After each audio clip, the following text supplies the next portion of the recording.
تو میں آج اپنی قوم کے سامنے یہ رکھتا ہوں کہ یہ کیا ہوا، یہ آپ نے سمجھنا ہے۔ ہوا یہ کہ یہ جب سے ہماری حکومت آئی ہے، سب سے ان کو جتنے بھی یہ پرانی پولیٹیکل پارٹیز کے اندر کرپٹ لوگ تھے اور ان کے لیڈرز، ان سب کو خوف ہو گیا کہ کیونکہ یہ عمران خان نے اپنی پوری کرپشن کے اوپر کیمپین کی ہوئی ہے، اب یہ کہیں ہمارے کرپشن کے کیسز کے اوپر آگے نہ بڑھے۔ اور یہ میں آپ کو یاد کرا دوں کہ کرپشن کے کیسز ان کے پرانے ہیں، یہ کرپشن ہم نے نہیں کیسز بنائے، یہ ان کے دور کے کیسز بنے ہوئے ہیں۔ ہمارے دور میں تو صرف کوئی 5% بھی کیسز نہیں ہوں گے، سارے پرانے تھے۔ تو یہ تب سے سب اکٹھے ہو گئے، اور میں نے پہلے دن بھی جب میں گورنمنٹ میں آیا، میں نے پہلے دن کہا اپنے پہلے خطاب میں کہ یہ سب اکٹھے ہو جائیں گے، سب جمہوریت کے نام پہ شور مچائیں گے، A P D M democratic movement, یہ جمہوریت کے نام پہ سب سارے ایک ہی ان کا انٹرسٹ ہوگا کہ میرے اوپر اتنا پریشر ڈالو کہ میں ہاتھ کھڑے کر کے کہوں، جس طرح جنرل مشرف نے کیا تھا، ان کو این آر او دے دوں، ان کے کرپشن کے کیسز ختم کر دوں۔ تو اب انہوں نے کیا کیا؟ انہوں نے پہلے کوشش کی بلیک میل کرنے سے پہلے دن سے کہ جی الیکشن خراب ہے، پھر انہوں نے اس کے اوپر کورونا کے اوپر پوری کوشش کی، پھر جب فیٹف کا بل آئی، ذرا آپ نے سمجھنا ہے فیٹف کا بل کیا تھا۔ فیٹف کا بل یہ تھا کہ ان کے دور میں ہمیں ایک انٹرنیشنل جو ایک ادارہ ہے فیٹف، اس کے اندر ہمیں گرے لسٹ میں ڈال دیا گیا۔ گرے لسٹ کا مطلب یہ ہے کہ اگر آپ جو وہ فیٹف کہتی ہے اگر وہ آپ نہیں کرتے تو وہ آپ کو بلیک لسٹ میں ڈال دیں گے۔ بلیک لسٹ کا کیا مطلب ہے؟ ملک کے اوپر سینکشنز لگ جائیں گے۔ سینکشنز کا کیا مطلب ہے؟ آپ کو صرف میں آسان زبان میں سمجھا دوں، اس کا مطلب یہ ہے کہ جو وہ سینکشنز لگے گی، ہمارا روپیہ گرنا شروع ہوگا، اور ہمارا روپیہ کتنا گرتا ہے یہ کوئی کہہ نہیں سکتا، لیکن جب روپیہ گرتا ہے آپ سمجھ جائیں کہ اس وقت مہنگائی بڑھ جاتی ہے، کیونکہ ساری چیزیں جب روپیہ گرتا ہے، جو چیز آپ باہر سے منگواتے ہیں مہنگی ہو جاتی ہے، جس کے اندر تیل ہے، بجلی ہے، کیونکہ بجلی بھی تیل کے اوپر آدھی بنتی ہے، پھر ڈالر کے کانٹریکٹس ہیں، پھر دالیں ہیں وہ 70% باہر سے، پھر گھی باہر سے آتا ہے، پھر گندم بھی ہمیں باہر سے منگوانی پڑی۔ تو جو بھی چیز باہر سے آتی ہے، ٹرانسپورٹ، تیل، سب مہنگی ہو جاتی ہے۔ تو اگر فیٹف کی بلیک لسٹ میں آتے ہیں تو یہاں لوگوں کی یہاں تو غربت پھیلنی ہے۔ تو ہم فیٹف کے لیے جو قانون نکالنا چاہتے تھے، جو فیٹف نے ہمیں کہا قانون نکالنا تھا فیٹف کا، ان سب نے مل کے ایک ہمارے پاس ایک این آر او کا ایک دے دیا جی کہ جی یہ نیب کے یہ چینجز کریں، مطلب کہ نیب کو ختم کر دیں، تب ہم فیٹف کا بل سائن کریں گے۔ فیٹف ملک کے لیے، نیب کا اس سے کیا تعلق ہے؟ صرف اور صرف کہنے کی کوشش، ان کا 1 پوائنٹ ایجنڈا ہے کہ کسی طرح مجھے پریشر کر دے کہ میں کسی طرح بلیک میل کریں کہ ان کو این آر او دے دوں۔ اب آپ سمجھیں کہ انہوں نے یہ کیوں کیا؟ کیوں یہ جو پہلے کہہ رہے تھے، سب کہہ رہے تھے کہ سینٹ کے الیکشن میں پیسہ چلتا ہے اور اوپن بیلٹ ہونی چاہیے، اور اب کیوں سب اکٹھے ہو گئے؟ سپریم کورٹ میں جا کے سب نے اکٹھے زور زور سے کہا کہ نہیں جی ہمیں سیکرٹ بیلٹ چاہیے، خفیہ بیلٹ چاہیے۔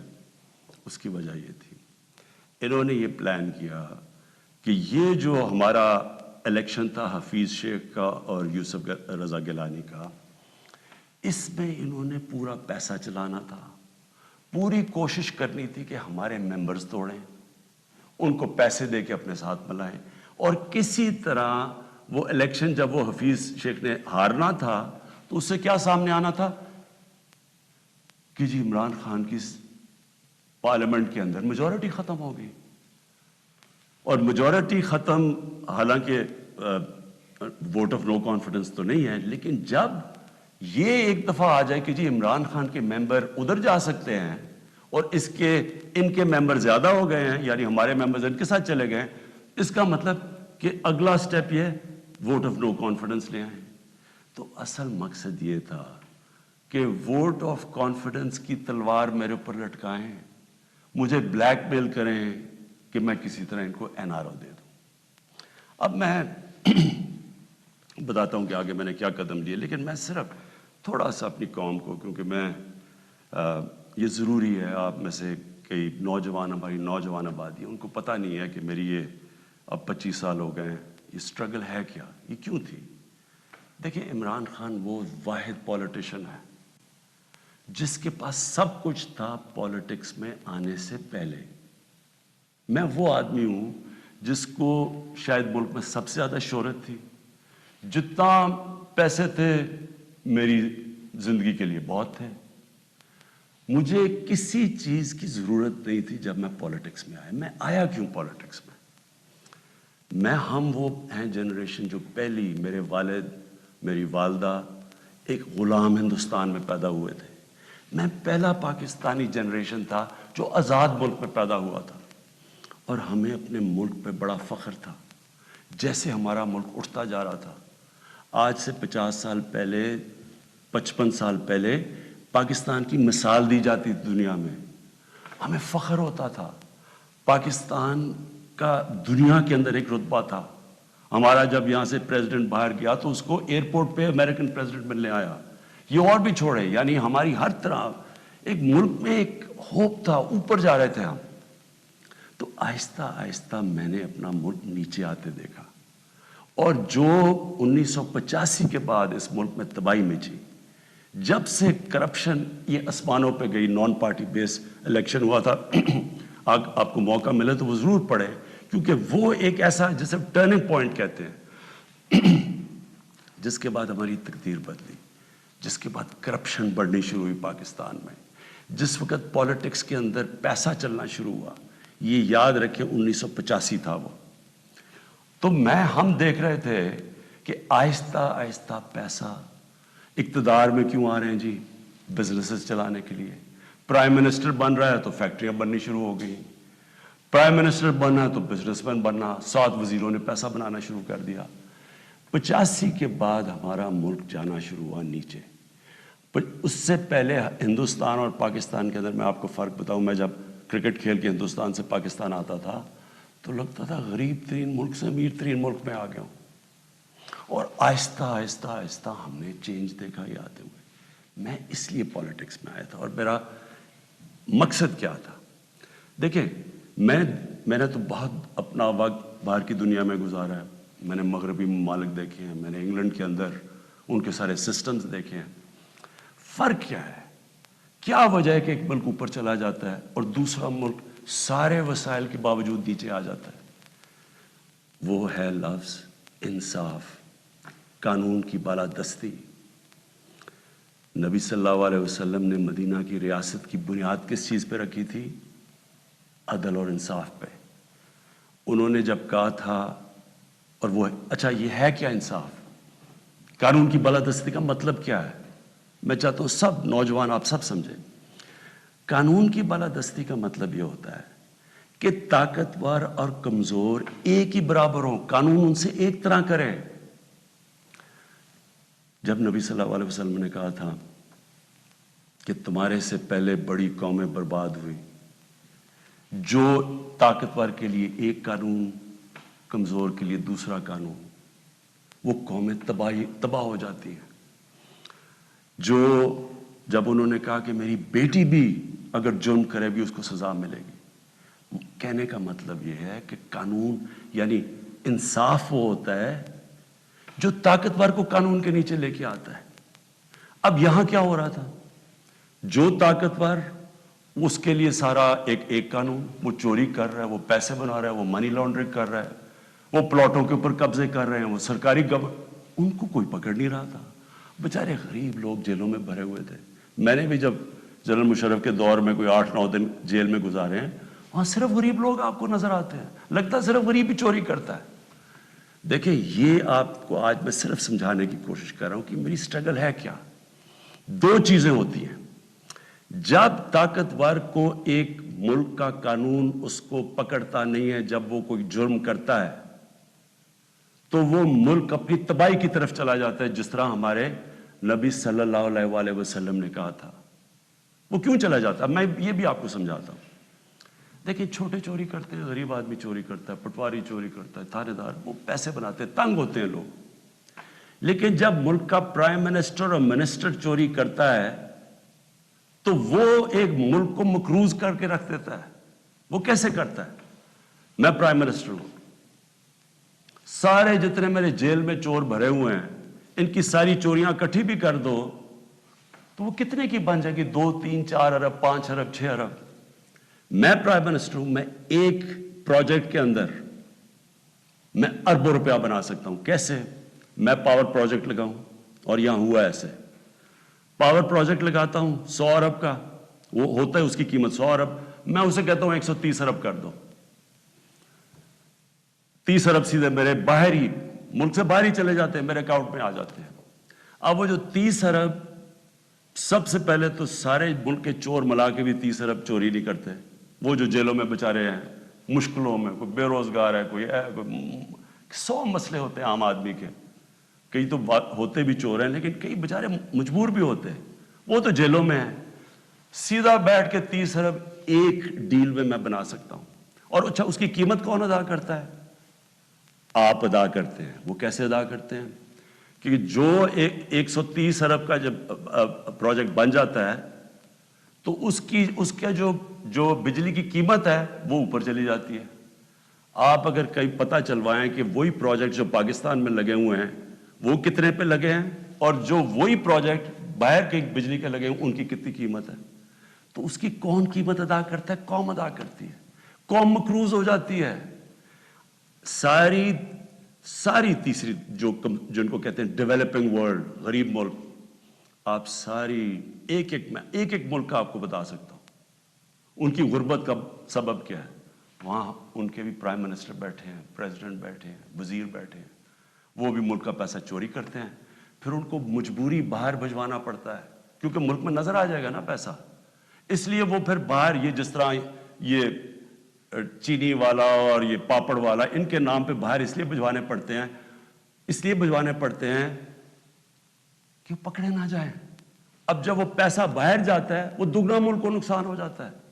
آپ کو پتہ ہے ایک یونائٹڈ نیشنز کا ایک ادارہ ہے, میں یہ چاہتا ہوں کہ آپ پورا سمجھیں کہ اس ملک سے یہ تھوڑے سے جو مل کے یہ جو بڑے بڑے مجرم ہیں کر کیا رہے ہیں آپ کے ملک سے.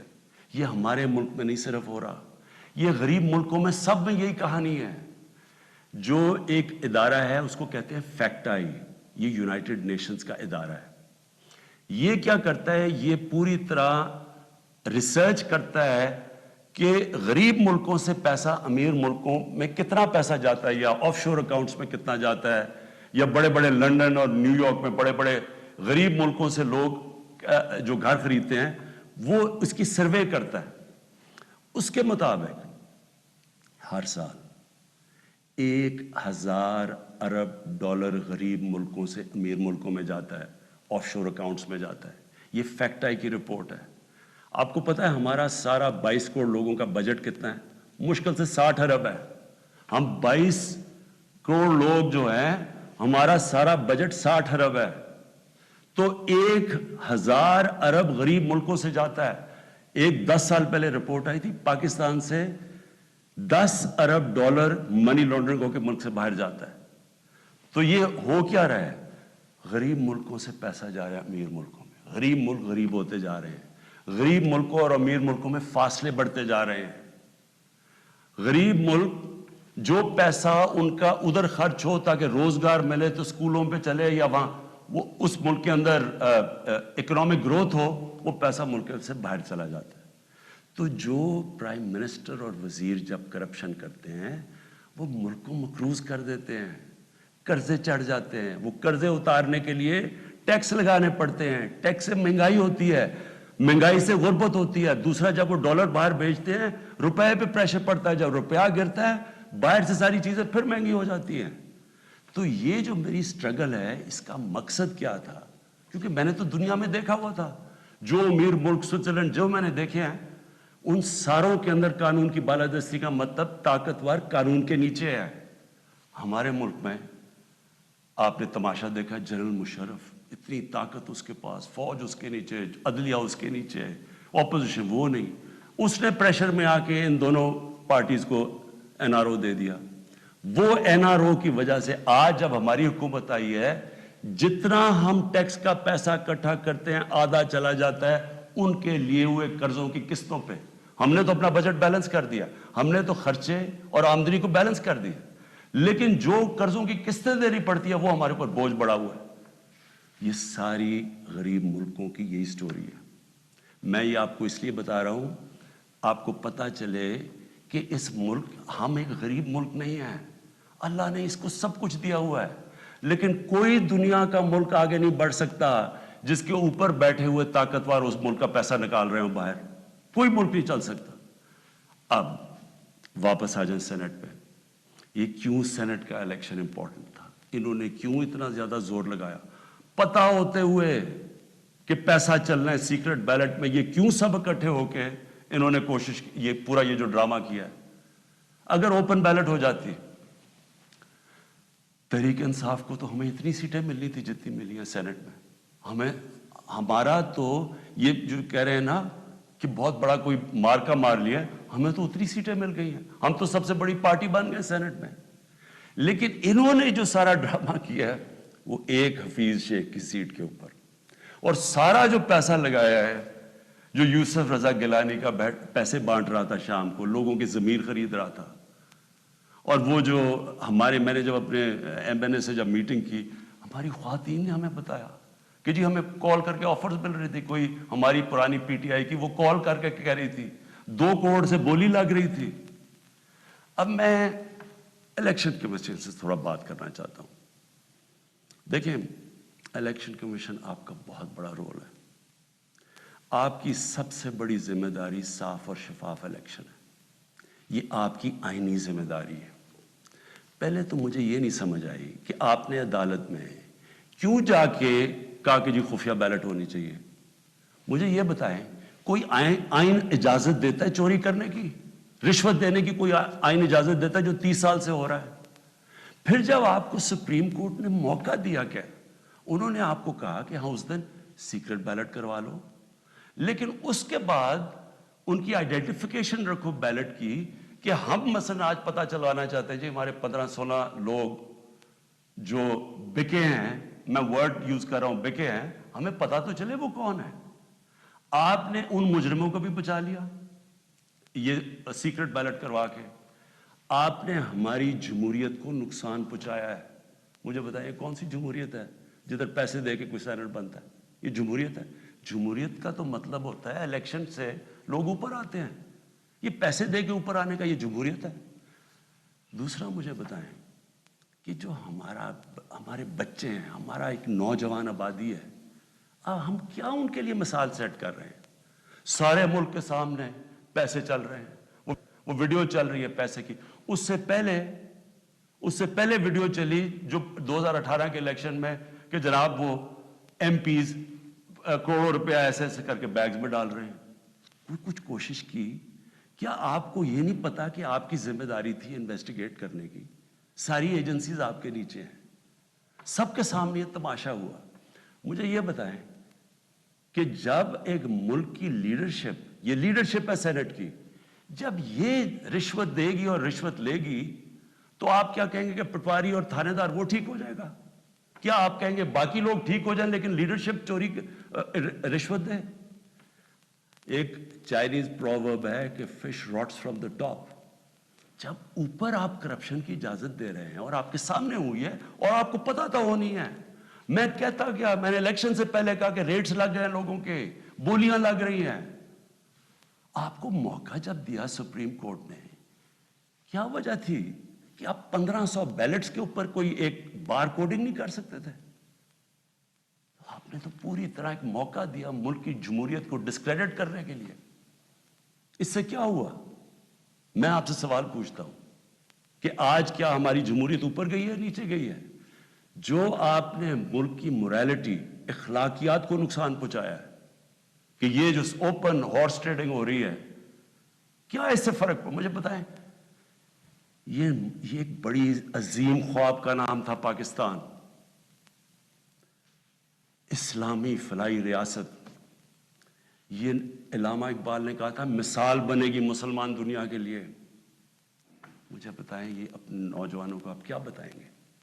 یہ سارے ملک کے سامنے. اور یہ کتنا پیسہ چلا ہے یہ ابھی تو یہ تو سامنے آ گیا نا آپ کا ویڈیو. آپ کو یہ نہیں اندازہ کہ کتنا پیسہ چلا ہے اس الیکشن کے اندر. کس طرح لوگوں نے اپنے ضمیر بیچے ہیں پیسہ بنانے کے لیے. کس طرح ہماری پالیٹکس کو کرپٹ کیا گیا ہے. جو کروڑوں روپیہ خرچ کر کے سینیٹر بنے گا وہ حاتم طائی ہے. وہ آ کے ملک کی خدمت کرے گا. وہ یہ پیسہ کدھر سے ریکور کرے گا. پھر کہتے جی کہ دیکھیں جی کرپشن بڑی بڑھ گئی ہے ملک میں. کبھی قانون سے بھی کوئی کرپشن ختم ہوئی ہے؟ مجھے بتائیں کبھی کوئی قانون بنا کے یا لا انفورسمنٹ سے کرپشن ختم ہو سکتی ہے؟ کرپشن ایک معاشرہ ختم کرتا ہے. ایک قوم مل کے کرپشن ختم کرتی ہے. جب ایک قوم ایک میسج دیتی ہے کہ جو کرپشن کرے گا رشوت دے گا وہ ہمارے میں سے نہیں ہے. اس کو لوگ شادیاں نہیں کروائیں گے ان گھروں میں. ان کو گوٹ پارٹیز پہ نہیں بلائیں گے. یہاں کرپٹ لوگوں کو آپ مین سٹریم میں لا رہے ہیں. اور میں یہ بھی کہنا چاہتا ہوں ہمارے وہ میڈیا کے لوگ, میں ان سے سوال پوچھتا ہوں. بڑے بڑے صحافی عدالت میں جاتے ہیں. عدالت میں جا کے کہتے ہیں کہ جی وہ نواز شریف کو تقریر کرنے کی موقع دینا چاہیے. وہ نیلسن منڈیلا تقریر کرے گا ملک کو پتہ نہیں کیا فائدہ ہوگا. ایک آدمی سپریم کورٹ سے کنوکٹ, ایک مجرم جھوٹ بول کے ملک سے بھاگا ہوا, جس کے اوپر اربوں اربوں روپے کی چوری, اس کے بیٹوں کے اربوں روپے کی پراپرٹیز میں رہ رہے ہیں لنڈن. ملک سے کیوں بھاگے ہوئے جی؟ ہم برطانوی سٹیزن ہیں. وہ تو جی بکنگھم پیلس میں پیدا ہوئے تھے نا. کدھر سے پیسہ آیا ان کے پاس؟ یہ یہاں سے پیسہ چوری کر کے باہر بیٹھے ہوئے ہیں. وہ باہر بیٹھا ہوا ہے, اس کا منشی جو دماد ہے وہ باہر بیٹھا ہوا ہے, ان کے بچے باہر بیٹھے, سارے اربوں پتی ہیں.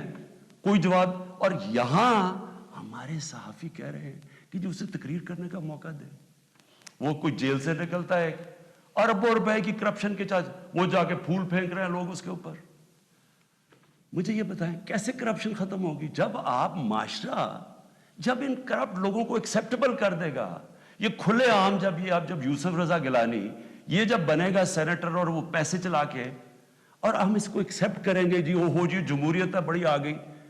یہ صرف میں یہ سمجھنے کی کوشش کر رہا ہوں کہ کیا ہمیں فکر ہے اپنے آنے والے بچوں کی, اپنی جنریشنز کی, اپنی نسلوں کی, کہ کیا ہم ایگزامپل سیٹ کر رہے ہیں ان کے لیے. میں اپنی ساری قوم سے پوچھتا ہوں کہ اگر آپ ان لوگوں کو ایکسیپٹ کر لیں گے جو بڑے بڑے ڈاکو, کیا عمران خان کی اکیلے کی ذمہ داری لگی ہوئی ہے کہ ان کے پیچھے پڑا رہے؟ یہ آپ سب کی ذمہ داری ہے.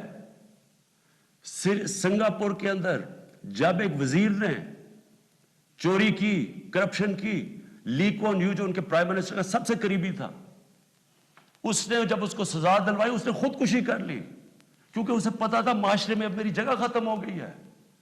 اس کو معاشرے میں ہال نہیں ڈالیں گے, پھول نہیں پھینکیں گے کہ نیب سے باہر آ رہے جی پھول پھینک رہے ہیں. کوئی نہیں پوچھ رہا کہ اس نے کتنی کرپشن کی ہے. میرے پاکستانیوں دیکھیں یہ آپ کے اوپر ہے.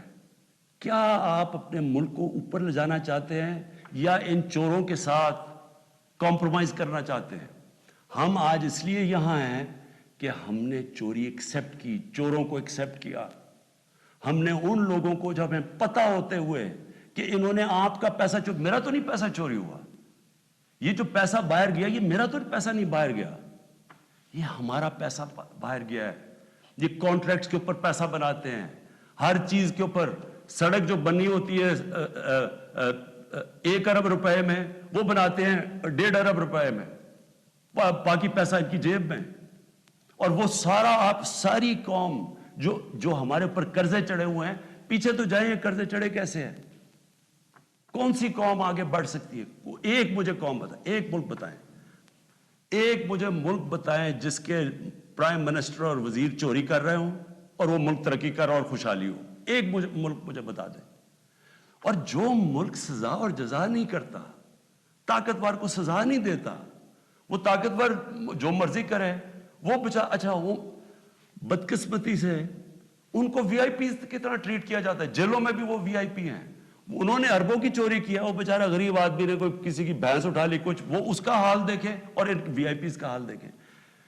قوم کرپشن سے لڑتی ہے. قانون اکیلا کرپشن نہیں ختم کر سکتا. یہ جو آپ نے ڈرامہ دیکھا ہے آپ کے سامنے جو ہوا ہے, ساری قوم نے دیکھا ہے کہ پیسے دے کے ایک وزیر جیت گیا اور بڑی تالیاں بجے, جی بہت بڑا زبردست کام کیا اس نے. اس کا ماضی اٹھا کے دیکھیں.